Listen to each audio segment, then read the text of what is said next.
sinugdanan, mga iso, ang Diyos na Diyos, no? Siya may sinugdanan sa tanang butang. The beginning of all things. He is the Alpha and the Omega. He is the beginning, no? Sa tanan, itong nanghitabo sa mga kinabuhi, tanan nagsugod sa Diyos. Amen. So, naananutas katapusan ng panahon ng iso, bisan gani kami, no? Sa among pagitaron karon, na namin nagginaga, una-una namin, no? Usay, manghitabo sa unahan. No? Kumbaga sa, ba, na nasa pagpanghipos-hipos pa, puso ng mga kalat, ipuso ng mga patasan, sa inyo, mga generation na nagsunod sa amo, wala pa na niyo na hunahunaan, no? Dili pa na niyo na hunahunaan, pero sa amo ng panahon, na mga talisaw na, nanami sa point sa mong kinabuhi na ipahilo na tanan, no? I-order, tanang butang. Salamat po po, wala po tayo daghang kaptangan, so hindi na kayo samok, no? Nanami sa point sa kinabuhi na nang huna-huna ng mga igsoon sa tanan ng mga pahimangno sa Ginoo o seryoso na ng pagpangalaga. Kung may atisgutan ka ng maghapon, sirusuho nato ng pagpangalaga sa Ginoo. Kung sa final warning alang sa mga kaliwatan kadiin amo pang saksihan karon. Kami mga igsoon na sa tumoy sa pagpangalaga balito nako. O naglantaw nami sa inyong mga kinabuhi. Isa sa among mga pag-ampo sa Ginoo. Before may ipuson sa Diyos, no? Makita pa ninyo ang among kahayag. Makita pa ninyo ang among mga testimony, among pagpamatuod sa among pagpangalaga. Kami mismo nga nana sa talikapos sa among kinabuhi. May pakita pa namo diya sa inyo ang among mga sumusunod, ang among influensya, ang among pagto, ang among kastigo, ang among mga pagsaksi na kami mismo ang lakad sa Diyos, nga angayan Diyos talaga. Sa mga kaliwatan nga Biblia sa Ginoo, tungod dito na may example o ato na may dalan na pwede niyo ma-trace up kung dili mo masalaan. O salamat sa Diyos niya.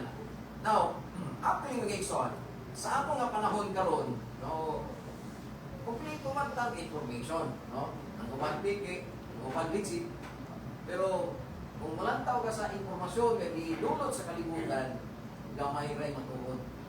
Puro na haka-haka, puro lang na paglansis, puro na pagligaw sa atong mga dalan.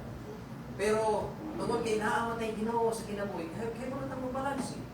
Kaya wala tayong mangita sa kamaturan. Kaya wala tayong timpang-timpang kung asaan dapat na itong buhay. Amen. Gani, matuman ni Ginoong Isus. Dili tanan nga nagsampit na kong Ginoo, makasunod sa kinariyan. So, katong gamit sa akin ni Jesus, iyan itong statement. Wala pa niya hisgot sa mga taong unbeliever. Dito to sa mga tao na nagsampit niya Ginoo, na nagpropesiya magani, na nagwalid. Amen. Pero kadto mga tauhan sa katapusan, ingon siya, wala akong kailan ninyo. I never know you. Amen. So doon ay mga tao niya naghihimo, namuha. Yes, puluhan to sa Diyos. Pero sa ilang kasing-kasing mga iso, empty, ilang sulod. O dili sila willing na mapuno diya sa pagtulunan o diya sa Espiritu. Walang Espiritu sa Diyos. Hallelujah. Mato pa sa verse 2, mga iso, kaya ang mga tao mahigugmaon sa ilang kaugalingon. No? People will be lovers of themselves, lovers of money, boastful, proud, abusive, disobedient to their parents, ungrateful, and unholy. Now, pwede niyo mga igsoon na nasa simbahan. Amen? Di lang naman ito niya ito sa layo, mga unbeliever, normal na natin nila, no? Hindi sila mga pasalamaton, ungrateful, mga ambiro, normal na natin nila, yun ang kinabuhi. Pero mga igsoon, kung naana sa church, hindi mo lang tao ng simbahan, gawin mo natin ang simbahan. Actually, doon na may mga, kuhan ba? Doon ay mga tao nga o nilang pangutana. Ingon sila, nganong gamay raman mo sa iyo simbahan? Ang hindi mo managhan. Gabi o. Pero sakit ba sa, kung ato kita ikuan, nganong hindi mo managhan? Ang kapan, ang ingon nila, wala mo muna nangyaw, wala mo muna sangyaw sa pulong, wala mo nag-evangelize, wala mo namuhat. Kung di ako pantol, siguro, dili ko tinuod. Dili ko tinuod, isimbahan, hindi mo managhan, hindi mo parehas na mo. Di ba, daghan eh. Nasa amo tanan. Di ba? Pero actually, mga igsoon, dili na lang sa number, no? Kay, maski magamay o madaghan, kung mo niya itong pamatasan, mga igsoon, sa verse 2, yun siya, people will be lovers of themselves, lovers of money, boastful, proud, abusive, disobedient to their parents, ungrateful, magamay man o madaghan, kung niya mo niya itong mga pamatasan, mga igsoon, wala, no? Huwag man nagyapon sa tapusan. Magkamay mo madaghan, pero ingon ani nga itong kinaiya ba sa Dios. Sa verse 3, walay gugma walay gugma na kinaiya. No? Without love, unforgiving, slanderous, without self-control, brutal, not lovers of good, hindi mahigugmaon sa maayo. Di ba?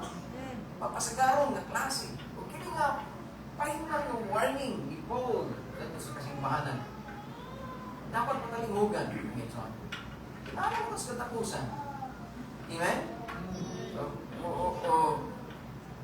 Matapos sa verse 4, mga mabudhiyon, mga kahikulo, mga hampugiro, mahigugmaon sa mga kalingawan, labi kayo sa paghigugma sa Diyos. So, ang ipangita di ay mga igsoon, mga itong paghigugma sa Ginoo, ang tinuod ng paghigugma sa Diyos. Hallelujah. Mo flow or mahimong effective ang tanan natin ipabuhat ng igsoon kung ang motibo niya na mo ang gugma rin sa Ginoo. Buhat na ito ni naghago na tawag kay higugma na itong Diyos. Iyan ibuluhat ito, hindi niya ito. Tawag kay higugma ito sa Diyos. Mahigugma ako sa tanong mabuhat. Verse 5. Nga nagabaton sa tagpoy sa pagka-Diyos noon, apa nagdumili sila sa gahong niini na nagpahilayo kausab, magpahilayo kausab, ikan kanila. Tanawa ko ngayon sa kung saan yung klase sa mga tao. Dili-dili kita gagawas, inaani. Yan sa sulod, sa mga katawan sa Diyos. Nagbaton, o dakugoy sa pagka-Diyos noon. Ang atong mga pag-ampong mahimong madalang, or analaksa na lang, or occasional na lang, may pinahanglan, o sa pa, occasional lang atong mga pag-ampo, Domingo, or prayer meeting, wala pang gani, no? Kana ang igsoon natin change. Atong taog spiritual hunger. Amen. Yan ang atong conviction sa conviction sa kasing-kasing. Appeal, hindi mo na, no? Murag mauna gid ang conviction sa Holy Spirit ba? Before ka mo pakanawag sa imong desisyon, naasi mo sunod, murag nag-ilog dito. Di ba? Kung di na niyo na mapil, mga igsoon, murag ka nag-imo lang ipabayan. Nagka-weak ang imong conviction bitaw, mas mapalagi pang imong gusto. Kana imong mamatikdan nga naana ka. Yan ang warning. Inahanglan may change imong pamagi, imong pagkinabuhi. And then, ang imong passion for holiness. Ang atong pagka-pangandoy nga mahimong ang balaan at tubangan sa Diyos. Amen! Kana bitaw mag-glorify ang Ginoo. Mag-glorify ang Ginoo sa pagkinabuhi. Hallelujah. No, mahimaya siya ba? No, kanang bitang naghatag-tag kahimayaan diya sa inyo. Na ang Diyos napahimutan na ito. No? Kanang bitang atong kasing-kasing nagpuri sa Panginoon. Ang atong kasing-kasing mismo, bisan dili ta nag-sayaw, dili ta naghanda, kanang atong sulod. Kanang na'y papasalamaton, nag-dahil sa Ginoo, o ang atong passion, mga igsoon for holiness, usahay, malabo na, nung wala na gana, nga magpakabalaan, tubangan sa Diyos. Wala dili kaadto kay mga igsoon na kinabuhi. Wala gana nga magpakabalaan sa mga mata sa Ginoo, kay wala may matago sa Diyos. Amen. Tanan na iyang nakitaan. Kita sa Diyos, tanan na itong ihimo, bisan pa sa gitgit, mga igsoon. O kung atong i-abuse ng atong kinabuhi, tubangan sa Ginoo. Instead, na maghatag na kahimayaan dito ni ato na sa pasuko, ihagit na ito, i-challenge na ito ang iyang pasuko. I-challenge na ito ang iyang pagkamaayo. Okay, so, pinaagi sa itong ibang buhat, pinaagi sa itong mga sinultihan, pinaagi sa itong mga batasan, ipakita ang mga anak sa inyong ginikanan. Ato na disudan yun yan. Tungkol sa itong pagkakahikulo, pagkahangkero, sa itong pagkamapitason, tungkol sa itong pagkamasupilon sa itong mga ginikanan. Kana mo paghagit sa Diyos. Ngayon ito giyalagaran. I-challenge na to ang iyang pagkamayo, ang iyang bugma, atong ihagit mga igsoon para magbaturog ka sa bukong Ginoo. Hallelujah! Usahay, dili na ito mag-burden. Di ko lang nagkabugat, ito sa itong kasing-kasing. Mahintungod sa buluhaton. Nag-perform na sa buluhaton sa Diyos, kung pili ito yung at sa itong kasing-kasing. Itagaan, wala na ito tagay kabugaton. Na kiniiyahan niyo sa Ginoo. Kini nga portion, kini nga time, kini nga adlaw, iyahan niyo sa Diyos. Wala na ito tagay kabugaton ito. Hallelujah! O ang naghimo, mga igsoon, tungod kay Uligi, kung doon ay term din doon ay constant nga noise sa kalibutan. Grabe ang ingay sa kalibutan ito. Ano point nga, ano na nagpuno sa panguto, kung na nagpuno ako kasi lantaw ka sa political aspects sa itong nasod, kung saan may epekto anak siyang ginabuhi. Kung lantaw ka sa Senate, sa Congress, kung saan may epekto anak siyang ginabuhi. Kano na lang ang iyong bagolbon, may iyong naging matarong ang mga tawanan. Inay, unta, namuduhod ka sa mga paghambo. Ato ba sa puno sa Diyos, 2 Chronicles 7:14, ikon siya, if my people shall humble themselves and pray. Pumunta, muna tayo na atong ihimo. Pray, unta, tayo na, diligay, wala naging mapiling mga tawanan. Puro pangpanglong, puro pagpanaway, puro pagpandaot na hinoon. Nag-isalot na sa ihimo sa kalibutan. Grabe ang kasama sa kalibutan. Ito po yung panginoon. Yung kita mismo, misabay sa agos. Nag-sabak-sabak na po tag-apil. Panginoon. Instead, nga maghimot nag-atong gawin yung lakang. Tawag sa Diyos. Sabi siya, mayroon na yung akong plano kagahon. Hallelujah! Now, ang distracted ng mga magtotoo, mga igsoon, nagkaanaw o kaluya. Once distracted kasi yung pagpangalagat sa Ginoo, distract yung mga plano. Pagkis nga, muna yung buhatag sa alas kay mayan sa Diyos. Nahina itong mahatag na itong kaluyon, mga igsoon. Dili na sensitive sa buhat sa Diyos. Dili na sensitive sa iyang plano, sa iyang conviction, sa iyang mga ulong sa hay. Dili tayo ingon na sensitive para mamutuman yan. Grabe na ito ka-busy sa priorities na ito rin sa kalibutan. But spiritually, grabe na ito ka-empty. Amen? Tungkol nga, na-achieve na ito ni, muna ito mga goals, yung itong nahimot tanan. Doon na, nahimot successful ng mga activities. Pero kung imong susihon ng imong sulod, pamaol o ato nga sa term ni Pastor Dunong, pag-aura ang imong nakuha. Tungkol kay empty kayo ang imong sulod. Wala ka na puno sa kumaya, sa kaayo, kadagaya ng Diyos. Busa, before ko end, nini nga passage sa Biblia, mato pa niya sa Book of Luke, chapter 21, verse 34, yun siya, be careful not to let yourselves become occupied with too much feasting and drinking and with the worries of this life. Ayaw po nangin mo magalingon sa mga kalagaya din sa kalibutan. Sa kanindot, sa mga pangitawag din sa kalibutan. Malikot ko sa akong gingon, dili na magkaitaing need, no? Eh, naman, provide ka lang. Dili kayo tatagag kwarta, pero pag-abot sa mga dili kayo ta problemado. Gani, nanubra o mga gani na. Di ba?